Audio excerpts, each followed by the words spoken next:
샬롬 샬롬 샬롬 샬롬. 하나님 사랑합니다. 여러분 주 안에서 사랑합니다. 오늘 로마서 4장 1절에서 12절 말씀이죠. 예. 의로 여기심을 받게 하심이라. 믿음으로 의롭게 되는 구약의 그 기초를 설명하고 있는 부분입니다. 그런지 육신으로 우리 조상인 아브라함이 무엇을 얻었다 하리요. 만일 아브라함이 행위로 의롭다 하심을 받았으면 자랑할 것이 있었으려니와. 그죠? 하나님 앞에서는 당연히 없는 일 없습니다. 우리에게는. 4장 전체의 주석 살펴봅니다. 바울은 믿음의 조상 아브라함의 믿음과 그로 인한 축복을 증거함으로 아브라함의 자손된 모든 성도의 믿음과 축복을 교훈합니다. 아브라함이 바랄 수 없는 중에 하나님의 약속을 믿어 의심치 아니함으로 놀라운 은혜의 축복을 체험하였던 것은 모든 성도에게 적용되는 믿음과 축복의 원리다. 믿음의 의를 인친할래. 믿음으로 의로 여김바 되었다. 2절에 그렇게 말씀하고 있죠. 네, 만일 아브라함이 행위로 의롭다 하심을 받았으면 자랑할 것이 있으려니와 하나님께서는 없어요. 그죠? 성경이 무엇을 말하느냐? 아브라함이 하나님을 믿음에 그것이 그에게 의로 여겨진 바 되었다. 2절 3절에 증거하고 있죠. 바울은 이스라엘의 조상 아브라함이 하나님께 의롭다함을 입은 것은 율법의 행함으로서가 아니라 하나님을 믿음으로 말미암음을 증거함으로써 믿음으로 의롭다 하심을 얻은 법을 증거합니다. 아브라함이 행위로 의롭다 하심을 입었으면 자랑할 것이 있겠지만 너무나 의로운 행위를 많이 해서 의롭다 하심을 입었으면 당연히 자랑할 것이 있겠지만 하나님 앞에서 자랑할 것이 없는 것은 하나님을 믿음으로 의롭다 하심을 얻었기 때문이다. 구약 성경은 아브라함이 하나님을 믿음에 하나님께서 그를 의롭게 여기셨다라고 증거하죠. 창세기 15장 6절에도 보면 아브라함이 야훼를 믿으니 야훼께서 이를 그의 의로 여기시고 창세기 15장 7절에도 또 그에게 이르시되 나는 이 땅을 내게 주어 소유를 삼게 하려고 너를 갈대아인의 우르에서 이끌어낸 야훼니라 이렇게 말씀하십니다. 믿음으로 의롭다함을 받았어요. 갈라디아서 5장 6절입니다. 그리스도 예수 안에서는 할례나 무할례나 효력이 없으되 사랑으로 역사하는 믿음뿐이니라. 여기서도 이렇게 말씀하죠. 믿음으로 난 의에 대해서 빌립보서 3장 9절에도 모두 바울이 쓴 서신들이죠. 그 안에서 발견되려 함이니 내가 가진 의는 율법에서 난 것이 아니오 오직 그리스도를 믿음으로 말미암은 것이니 곧 믿음으로 하나님께로부터 난 의라 얘기합니다. 은혜로 받은 복에 대해서 5절에도 증거하고 있어 이를 아니할지라도 경건하지 아니한 자를 의롭다 하시는 이를 믿는 자에게는 그의 믿음을 의로 여기시나니 일할 것이 없이 하나님께 의로 여기심을 받은 사람의 복에 대하여 다윗이 말한 바 불법이 사함을 받고 죄가 가려짐을 받은 사람들은 복이 있고 주께서 그 죄를 인정하지 아니하실 사람은 복이 있도다 한바 같으니라 이렇게 말씀하셨어요. 하나님 앞에 믿음으로 의롭다 하심을 얻은 자에게 임하는 하나님의 은혜를 강조하죠. 이러한 은혜에 대해서 그 불법을 사하심을 받고 그 죄로 가리우심을 받은 자는 복이 있고 주께서 그 죄를 인정치 아니하실 사람은 복이 있도다라고 말합니다. 이러한 복 있는 자는 그리스도 안에서 죄사함을 받은 신약시대의 모든 성도들이다. 모든 사람이 죄인이지만 그 중에 하나님께서 그 죄를 인정치 아니하시고 의인으로 여기신 자가 복되다 그러죠. 자, 9절에 보면 그런지 이 복이 할례자에게냐 혹은 무할례자에게도냐 무릇 우리가 말하기를 아브라함에게는 그 믿음이 의로 여겨졌다 하노라. 그런지 그것이 어떻게 여겨졌느냐 할례시냐 무할례시냐 할례시가 아니요 무할례시라. 그렇기 때문에 우리에게도 속한다라는 거죠. 그가 할례의 표를 받은 것은 무할례시에 믿음으로 된 의를 인친 것이니 이는 무할례자로서 믿는 모든 자의 조상이 되어 우리 모두의 조상이 되어 그들도 의로 여기심을 얻게 하려 하심이라. 또한 할례자의 조상이 되었나니 곧 할례받을 자에게 뿐만 아니라 우리 조상 아브라함이 무할례시에 가졌던 믿음의 자취를 따르는 자에게도 이러하니라 이렇게 말씀합니다. 아브라함이나 그 후손에게 세상의 상속자가 되리라고 하신 언약은 율법으로 말미암은 것이 아니요 오직 믿음의 의로 말미암은 것이니라. 만일 율법에 속한 자들이 상속자이면 믿음은 헛것이 되고 약속은 파기되었느니라. 율법은 진노를 이루게 하나니 율법이 없는 곳에는 범법도 없느니. 율법이 없으니까 기준이 없다는 거죠. 그러므로 상속자가 되는 그것이 은혜에 속하기 위하여 믿음으로 되나니 이는 그 약속을 그 모든 후손에게 굳게 하려 하심이라. 율법에 속한 자에게 뿐만 아니라 아브라함의 믿음에 속한 자에게도 그러하니 아브라함은 우리 모든 사람의 조상이라 이렇게 얘기하고 있죠. 예. 바울은 아브라함이 하나님께 의롭다움을 받은 것이 할례시가 아니라 무할례식을 강조하므로 믿음의 법이 율법보다 앞선 것임을 증거합니다. 유대인은 할례를 받음이 곧 구원의 징표라고 생각하여 무할례제들에 대해서 우월의식을 가지고 있었지만 사실은 할례는 믿음을 인친 징표일 뿐이고 그 자체가 구원의 근거가 되지는 못한다. 이는 또한 아브라함이 할례자들이 조상이기 전에 믿음으로 하나님 앞에 의롭다 하심을 받은 모든 자의 조상이 됨을 증거합니다. 그리스도 안에서 하나님을 믿는 모든 이방인도 아브라함의 영적 자손으로 하나님의 언약을 받게 되었다. 최초로 할례받은 아브라함이죠. 17장 26절 창세기. 아브라함과 그 아들 이스마엘이 할례를 받았고 이렇게 얘기합니다. 27절에 그 집의 모든 남자꽃 집에서 태어난 자와 돈으로 이방 사람들에게서 사원자가 다 그와 함께 할례를 받았다. 사원, 그 하인 아니면 노예도 모두 다 할례를 받았어요. 열국의 아이로 부름을 받았어요. 느헤미야 9장 7절입니다. 주는 하나님 야훼시라 옛적에 아브라함을 택하시고 갈대아 우르에서 인도하여 내시고 아브라함이라는 이름을 주셨다 말하고 있습니다. 믿음의 조상 후손인 성도들이죠. 우리 모두 믿음으로 말미암은 언약입니다. 바울은 아브라함이 하나님께 받은 언약은 율법으로 말미암은 것이 아니라 오직 믿음의 의로 말미암은 것임을 밝히죠. 이는 아브라함의 언약에 참여하는 자들의 율법으로 인하여서가 아니라 믿음으로 말미암은 것임을 증명하기 위함입니다. 아브라함이 하나님께 받은 언약은 구원에 이르는 내용이었는데 아브라함이 언약을 받은 시기는 율법을 받기 전이었기 때문에 언약이 율법을 근거한 것이 아니라는 거죠. 만일 아브라함의 언약이 율법으로 말미암은 것이었다면 그리스도 안에서 믿음을 가진 이방 성도들은 구원에 이룰 수 없다는 결론이 나올 수밖에 없죠. 바울은 아브라함의 언약이 믿음으로 말미암았으므로 이방인들도 믿음으로 구원의 언약에 참여하게 됨을 강조합니다. 복의 근원이 될 것을 약속하죠. 창세기 12장 2절에 내가 너로 큰 민족을 이루고 내게 복을 주어 내 이름을 창대하게 하리니 너는 복이 될지라. 복의 근원이 아니라 복 자체가 됐다는 거죠. 이방인의 복받기를 약속하죠. 갈라디아서 5장 8절에도 증거합니다. 믿음의 조상인 아브라함에 대해서 16절에 우리가 아까 17절까지 읽은 것 같아요. 그러므로 상속자가 되는 것은 은혜에 속하기 위한 믿음으로 되나 이는 그 약속을 그 모든 후손에게 굳게 하려 하심이라. 율법에 속한 자에게 뿐만 아니라 아브라함의 믿음에 속한 자에게도 이러하니 아브라함은 우리 모든 사람의 조상이라. 기록된 바 내가 너를 많은 민족의 조상으로 세웠다 하신 것 같으니 그가 믿는 바 하나님은 죽은 자를 살리시며 없는 것을 있는 것으로 부르시는 이니라.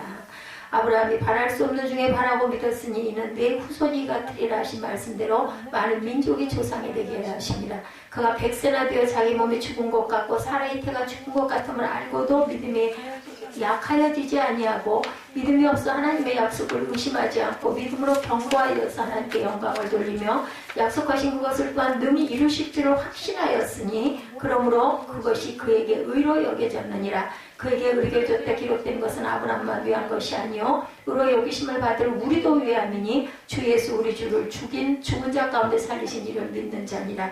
예수는 우리가 범죄한 것 때문에 내줌이 되고 또한 우리를 의롭다 하시기 위하여 살아나셨느니라. 우리를 위해서 살아나셨어요. 그죠? 믿음의 조상에 대해서 마태복음 8장 11절에 또 너에게 이르노니 동서로부터 많은 사람이 이르러 아브라함과 이삭과 야곱과 함께 천국에 앉으려니와. 믿음으로 소망을 가졌어요. 히브리서 11장 16절에 그들이 이제는 더 나은 본향을 사모하니 곧 하늘에 있는 것이라. 이러므로 하나님이 그들의 하나님이라 일컬음을 받으심을 부끄러워하지 아니하시고 그들을 위하여 한 성을 예비하셨다 말하죠. 그 나라의 본 자손들은 바깥 어두운 데 쫓겨나 거기에 울며 이를 갈게 되리라. 아브라함의 믿음이 이렇게 대단했다는 걸 바랄 수 없는 중에 바라고 믿었다. 18절에 바울은 믿음의 조상 아브라함의 믿음이 어떠한 것인가를 회상함으로 그의 후손된 성도들의 믿음이 어떠한 것이 되어야 것인가를 교훈합니다.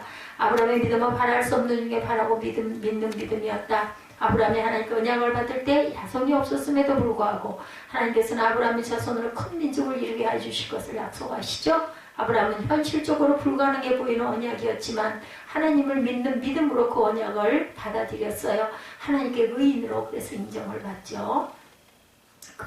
번제로 바치라고 그랬을 때 아들 이삭을 데리고 갔을 때 정말 칼로 찌르려고 하는 것을 멈추라 하고 순양을 걸어놓고 내가 이제 네 믿음을 봤다라고 얘기하고 이제부터는 너를 아브라함이라 하지 말고 아브라함이라 하라. 민족의 열국의 아비라 이렇게 칭해주죠. 아브라함이 언약을 받고 100세가 되기까지 자손이 없었음에도 약속을 포기하지 아니하고 믿음으로 이삭을 낳은 초자연적인 은혜를 체험할 수 있었던 것은 하나님께 대한 인간의 믿음이 어떤 것인가를 교훈하여 주죠. 100세 후사를 약속받습니다. 창세기 17장 17, 18절이죠. 아브라함이 엎드려 웃으며 마음속으로 이르되 100세 된 사람이 어찌 자식을 낳을까. 사라는 90세니 어찌 출산하리요 하고 아브라함이 이에 하나님께 아뢰되 이스마엘이나 하나님 앞에 살기를 원하나이다. 믿음으로 행함. 요한복음 8장 56절에 너희 조상 아브라함은 나의 때 볼 것을 즐거워하다가 보고 기뻐하였느니라 말씀합니다. 믿음으로 어렵다함을 받았어요. 19절에 아브라함은 자손을 참되게 하시겠다는 하나님 말씀을 의심하지 않고 믿음으로 하나님께 어렵다의 의심을 받죠. 자신이 100세나 되었고 아래에서 아내 사라는 늙어 임신이 불가능한 상태에서 하나님의 약속을 믿었다는 것은 죽은 자도 살리시는 하나님의 능력을 의심치 않았다라는 것. 하나님께서는 아브라함과 사라의 죽은 것 같은 육신을 회복시키셔서 이삭을 생산케 하심으로 이러한 아브라함의 믿음의 성취를 보여주십니다. 이러한 믿음은 아브라함이 이삭을 제물로 바치라는 하나님의 명령을 준행하는 데서 나타나죠. 아브라함은 하나님께서 이삭을 통하여 자손을 번창게 하시겠다고 말씀하신 언약을 믿었기에 자신이 이삭을 죽여도 하나님께서 다시 살리실 것을 의심치 않았던 거죠. 믿음으로 행합니다. 히브리서 11장 9절에 믿음으로 그가 이방의 땅에 있는 것 같이 약속의 땅에 거류하여 동일한 약속을 유업으로 함께 받은 이삭 및 야곱과 더불어 장막에 거하였다. 10절에 보면 이는 그가 하나님이 계획하시고 지으실 터가 있는 성을 받았다 이렇게 증거합니다. 부활신앙을 가졌어요. 히브리서 18, 9절에 보면 그에게 11장 18, 9절에 그에게 이미 말씀하시기를 내 자손이라 칭할 자는 이삭으로 말미암느니라 하셨으니 그가 하나님이 능히 이삭을 죽은 자 가운데서 다시 살리실 줄로 생각한지라 비유컨대 그를 죽은 자 가운데 도로 받은 것이니라 이렇게 증거합니다.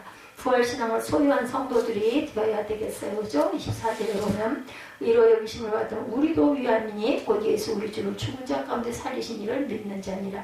예수는 우리가 범죄한 것 때문에 내줌이 되고 또한 우리를 의롭다 하시기 위하여 살아나셨다. 아브라함이 죽은 자를 살리시는 하나님의 능력을 믿었던 것처럼 성도는 그리스도 안에서 부활신앙을 소유한 자들이죠. 그리스도께서 죽은 자 가운데 다시 살아나셔서 부활의 첫 열매가 되셨고 그 사실을 믿는 자들은 그리스도의 부활에 참여하게 됩니다. 예수께서 인간의 죄로 인하여 자기 생명을 내어주셨고 또한 죄인을 의롭다함을 위하여 죽은 자 가운데서 다시 살아나신 것이 기독신앙의 핵심이다. 아브라함이 이러한 신앙으로 하나님의 초자연적인 은혜를 체험하였듯이 성도도 그리스도의 부활신앙으로 마지막 날 다시 사는 놀라운 이적을 체험하여야 되겠죠. 골로새서 2장 12절에 보면 너희가 세례로 그리스도와 함께 장사되고 또 죽은 자들 가운데 그를 일으키신 하나님의 역사를 믿음으로 말미암아 그 안에서 함께 일으키심을 받았느니라. 성도의 산 소망인 부활에 대해서 베드로전서 1장 3절에도 우리 주 예수 그리스도의 아버지 하나님을 찬송하리로다. 그의 많으신 긍휼대로 예수 그리스도를 죽은 자 가운데서 부활하게 하심으로 말미암아 우리를 거듭나게 하사 산 소망이 있게 하셨다 말씀합니다. 성도는 아브라함의 믿음과 같이 그리스도의 부활신앙을 소유하여서 부활의 능력을 체험하며 사는 자들이어야 한다. 현실적으로 불가능하게 보이는 일도 하나님의 창조적 능력을 믿어 의심치 아니할 때 믿을 수 있고 믿는 자는 하나님의 초자연적인 능력을 체험하게 되는 것이다. 믿음으로 하나님이 약속하신 복을 받는 저와 여러분들이 되시기 바랍니다. 구원에는 두 종류가 있죠. 첫째, 우리들의 일상적인 생활에서 경험할 수 있는 일시적이고 상대적인 구원. 예를 들면 노총각이나 노처녀가 혼인을 하게 될 때 구원을 해준 것처럼 생각하는 구원이죠. 그렇게 어려운 입시에 떨어질 줄 알았는데 붙어서 마치 구원받은 것 같은 느낌을 받기도 합니다. 교통사고로 죽을 뻔했다든가 죽을 병에 걸렸는데 기적적으로 살아났다든지 하는 경우도 구원됐다 이런 얘기도 하죠. 또한 허무와 좌절감 속에 방황하다가 빛을 보고 건짐을 받는 것 이런 사람도 있습니다. 문학적 구원, 철학적, 종교적 구원도 있죠. 이런 것들은 다 사람들이 노력하거나 기다려서 얻을 수 있는 것들이고 어찌 보면 우연히 얻어지는 것들이기도 한데 세상 사는 동안에 얻어지는 구원, 대부분 사람들이 말하는 구원이란 이런 종류에 속하는 구원인데 또 다른 하나의 구원이 바로 이 세상에서 경험할 수 없는 것으로 영원하고 절대적인 구원이죠. 예, 기독교에서 말하고 성경에서 말하는 구원이란 일시적이고 상대적인 구원을 이야기하는 것이 아니고 이 영원하고 절대적인 구원에 대해서 말하고 있는 거죠. 이것은 인생의 존재와 죽음 이후의 세계와도 연관이 되어집니다.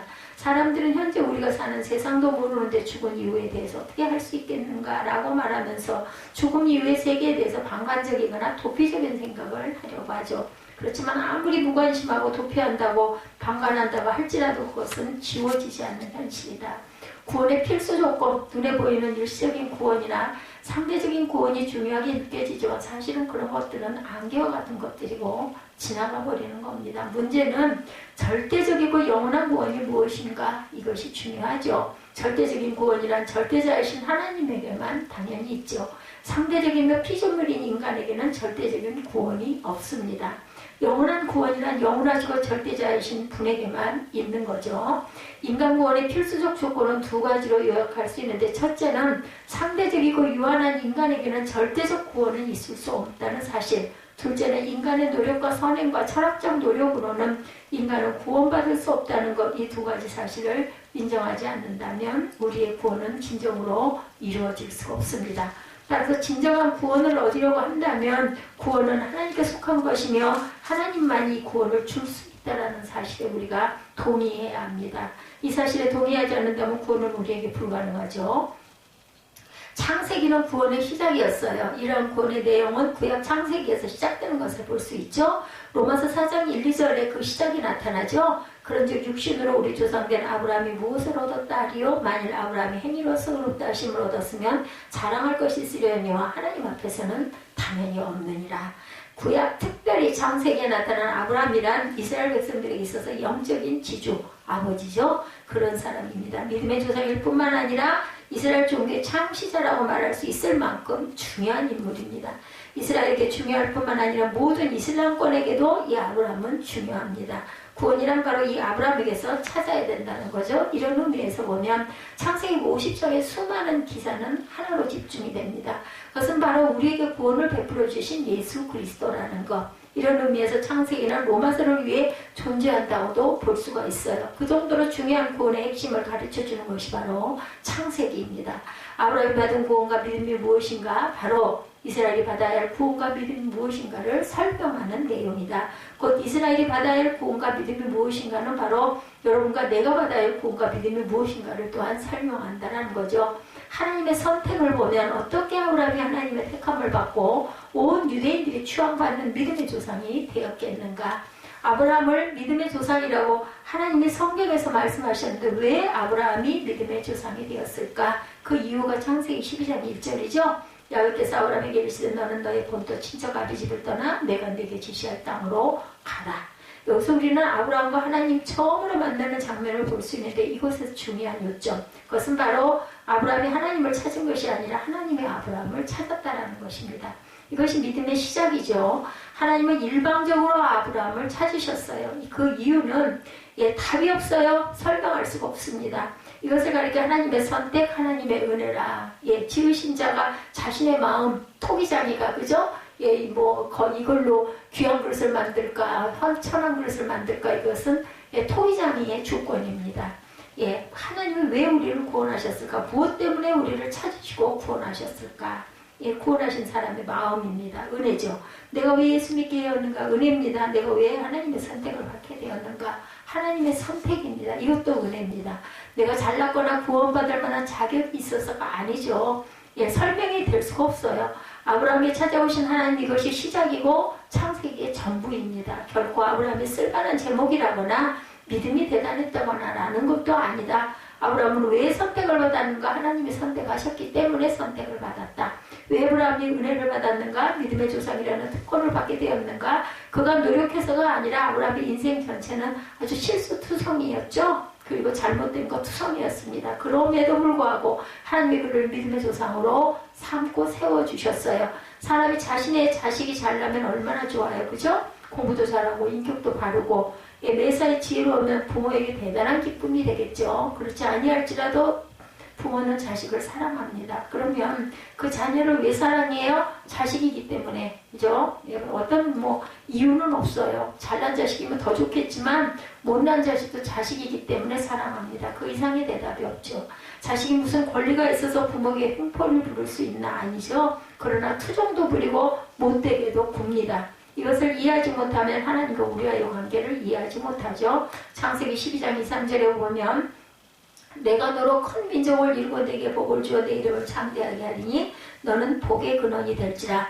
너를 축복하는 자에게는 내가 복을 내려 너를 저주하는 자에게는 내가 저주하리라.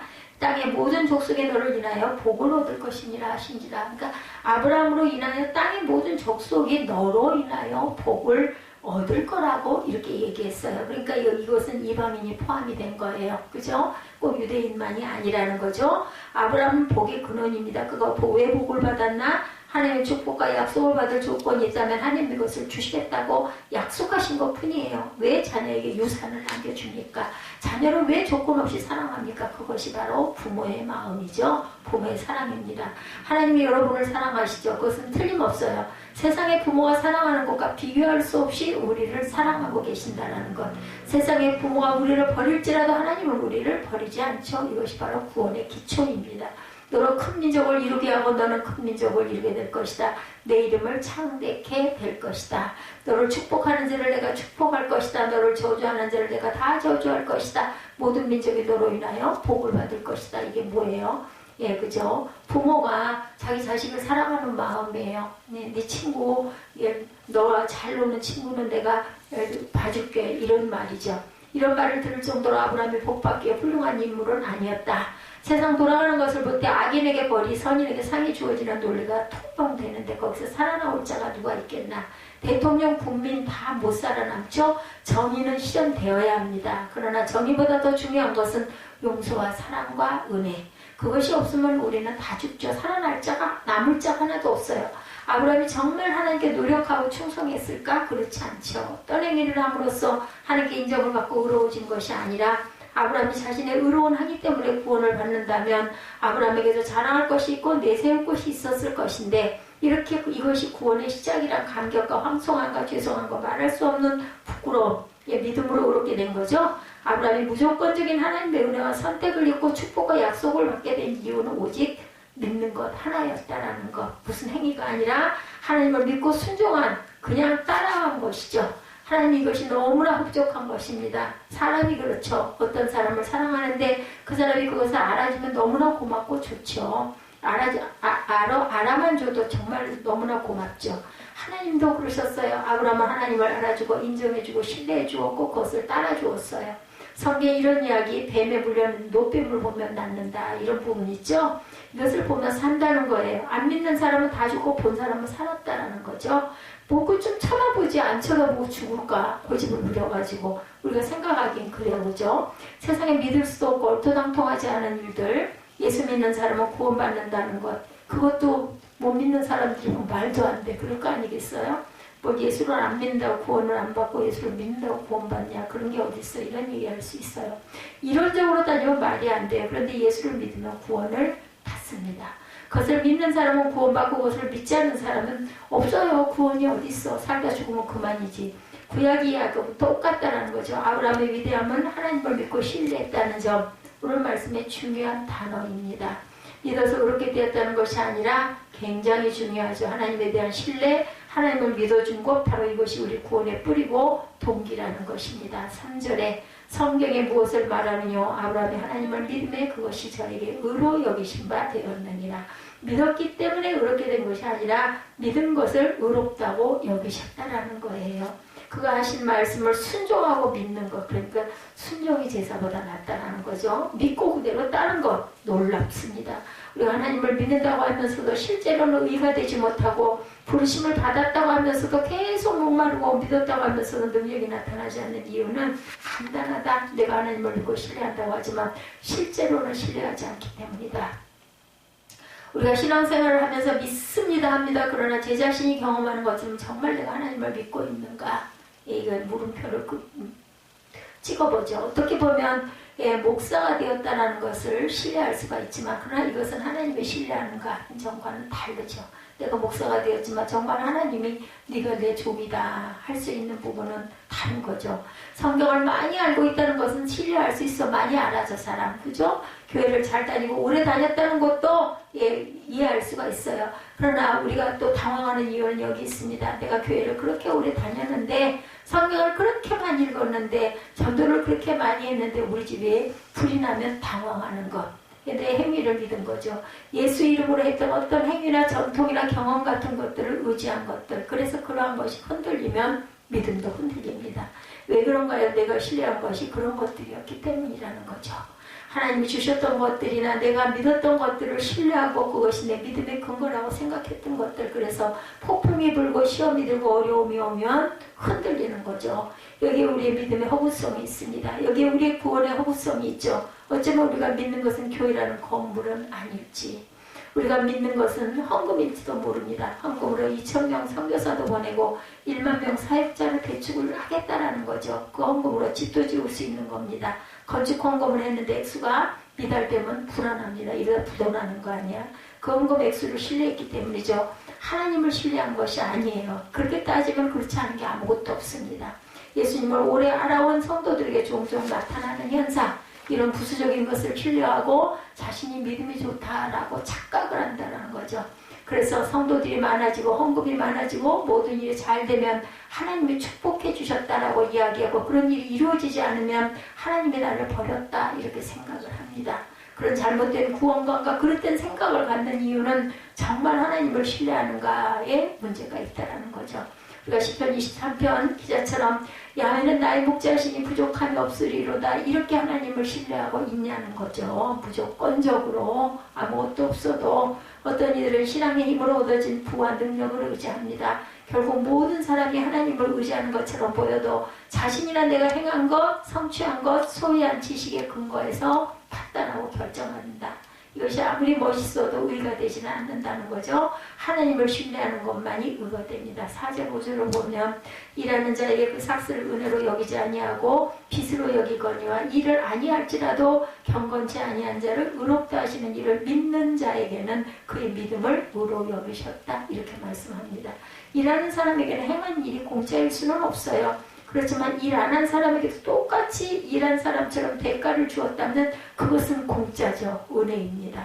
일 안 했는데 똑같이 월급을 준 거예요. 그렇게 되었다면 마음 한구석이 찜찜하죠.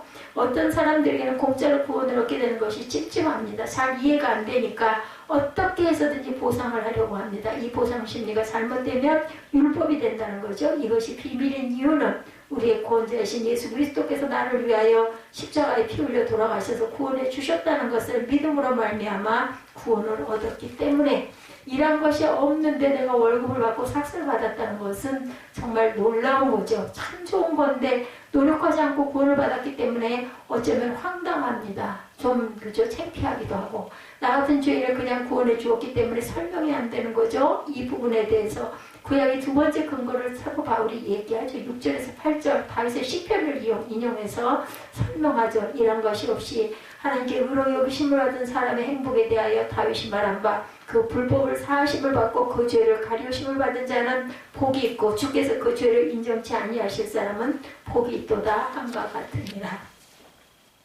이 세상에서 행복한 사람은 죄가 있는데 없는 것처럼 가려진 사람이라는 거예요.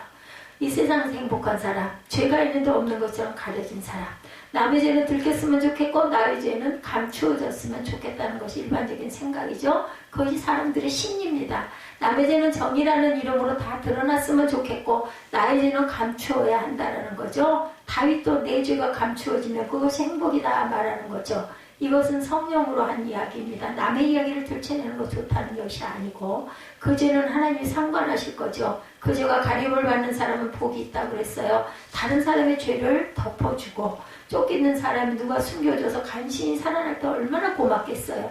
그 죄가 가림을 받은 사람은 복된 사람이라는 거죠. 주께서 그 죄를 인정치 않으시는 사람은 복이 있다라고 말씀합니다. 사람들은 죄에 대한 대가를 반드시 치러야 한다고 이야기하지만 하나님은 우리의 붉은 죄, 검은 죄를 다 덮어주시는 분, 우리 죄를 덮으시기 위해서 예수 그리스도를 이 땅에 보내주셔서 십자가에 달려 돌아가시게 하죠. 진정한 행복은 죄가 용서받고 가림을 받는 데서 옵니다. 행복의 조건을 보면 구원에 대한 구약에서 세 번째 말씀은 9절에서 10절입니다. 그런즉 이의 행복이 할례자에게는요 무할례자에게도요 대저 우리가 말하기를 아브라함에게서 그 믿음을 의로 여기셨다 하노라. 그런즉 이를 어떻게 여기겠느냐? 할례시냐 무할례시냐? 할례시가 아니라 무할례시니라. 저와 할례의 표를 받은 것은 무할례시의 믿음으로 된 의를 인친 것이니 이는 무할례자로서 믿는 모든 자의 조상이 되어 저희로 의로 여기심을 얻게 하려 하심이라. 첫째는 아브라함 이야기죠. 둘째는 다윗 이야기입니다. 셋째는 할례에 대한 이야기입니다. 다윗이 말한 죄가 가려진 자가 행복하다고 하는 뜻은 죄를 얼렁뚱땅 적당하게 무마한다는 뜻이 아니고 하나님은 죄를 용납하실 수 없는 분이기 때문에 죄를 인정하고 고백하고 정리하지 않으면 구원은 시작될 수가 없다는 거죠. 그러나 죄가 드러나고 들추어지면 그 죄 자체로서 징벌이 되지 않는다는 것, 그 죄를 용서하고 치유받고 화해되어야 한다는 것입니다. 세 번째 할례 문제에 대해서 할례가 행복의 조건인가 하는 것인 것이죠. 참된 행복이 할례 받았기 때문에 나타나는 것은 아니다. 참된 행복은 할례의 유무에 있지 않고 아브라함의 믿음 의롭게 하심을 얻었다고 성경은 말합니다. 할례를 받았건 받지 않았건 하나님을 정말로 신뢰하는 것에 행복의 기준이 있다고 바울은 오늘 우리에게 이야기하고 있어요. 아브라함이 할례를 받기 전에는 무할례자였고 하나님께서 할례를 받으라고 하셨어요. 그러면 할례를 받아 아브라함이 의롭게 된 것일까? 그렇진 않죠. 하나님이 할례를 받으라는 말을 믿고 순종해서 의롭게 된 거예요. 할례 자체가 중요한 게 아니라 믿고 순종한 거. 아브라함이 믿음의 조상이 된 것은 할례를 명하신 그 하나님을 신뢰했기 때문에 믿음으로 의롭다함을 받았다라는 것. 그래서 아브라함은 모든 무할례자의 조상이다. 믿음의 조상이 이래서 된 거예요. 그러니까 무조건 믿고 따른 것 이거 자체가 하나님께 의가 됐다는 거죠. 하나님이 아브라함에게 할례 받게 하신 후 그 뒤에 오는 사람들도 모두 할례를 받게 되었는데 그 사람들도 하나님의 말씀을 신뢰했기 때문에 할례를 받았다. 그러면 모든 사람이 할례를 받았다면 아브라함은 할례자의 믿음의 조상인 거죠. 원초인 거죠. 11, 12절을 보면 또한 할례자의 조상이 되었나니고 할례 받을 자에게뿐 아니라 우리 조상 아브라함의 무할례 시에 가졌던 믿음의 자취를 쫓는 자들에게도니라. 그가 믿음으로 인치심을 받은 것은 무할례 시 하나님을 신뢰함으로 된 것이라는 거죠. 할례 때문이 아니라. 그렇기 때문에 할례냐 무할례냐 하는 것이 그렇게 중요한 것이 아니고 하나님을 신뢰하느냐 신뢰하지 않느냐 문제가 가장 중요하다. 성경을 100번 옮겨 쓰는 것도 문제가 아니에요. 금식의 위험성도 여기 있죠. 사실을 금식을 하면 자꾸 그 이야기를 하면 그것으로 무언가 하려고 합니다. 기적의 위기는 기적을 베풀어 주신 분을 생각하지 않고 기적 자체만을 생각하는 게 문제예요. 누가 했느냐가 중요한 게 아니라 기적이 일어났느냐가 중요하다는 거죠. 신앙의 위기입니다. 이것이 참 무서운 비신앙의 자리에 들어가게 되는 위기가 오는 거죠. 날마다 하나님을 신뢰하기로 결정해야 합니다. 우리가 하나님을 신뢰한 것은 하나님께 의가 되지 않죠. 이 순간 내가 하나님을 신뢰하고 있는가 혹은 내가 어떤 새로운 사실을 결정할 때 그 순간 하나님을 신뢰하는가 하는 것 매일매일 결단하고 사는 것이 중요합니다. 거기에는 내 신앙의 전통이 중요한 것이 아니고 내 믿음의 결단이 중요한 것이다. 이것이 아브라함, 다윗, 할례 이 세 가지 기초에 의해서 이루어진 거죠. 행위가 아닌 믿음으로 얻어지는 구원. 다른 것은 몰라도 구원 문제에 있어서는 깊고 예리하고 분명하게 정의를 내릴 줄 알아야 되겠다. 우리는 일시적이고 상대적인 구원을 바라는 사람들이 아니라 영원하고 절대적인 구원을 바라는 사람들이어야 합니다. 구원은 행위로 얻어지는 것이 아니라 선행으로 얻어지는 것이 아니라 공짜로 얻어지는 것. 이 구원을 우리가 어떻게 감당해야 되겠는가. 공짜로 얻었지만 절대적이고 영원한 진리를 우리에게 주신 그분을 두렵고 떨림으로 우리가 순종하고 나아가는 믿음을 가져야 되겠다는 거죠. 언젠가 그 구원은 주님과 함께 천국에서 완성되는 것이라는 것. 이 구원은 행위로 얻어지는 것이 아니라 오직 믿음으로 얻어지는 것이라는 것들을 잊지 않는 저와 여러분이 되시기를 주님의 이름으로 축복합니다.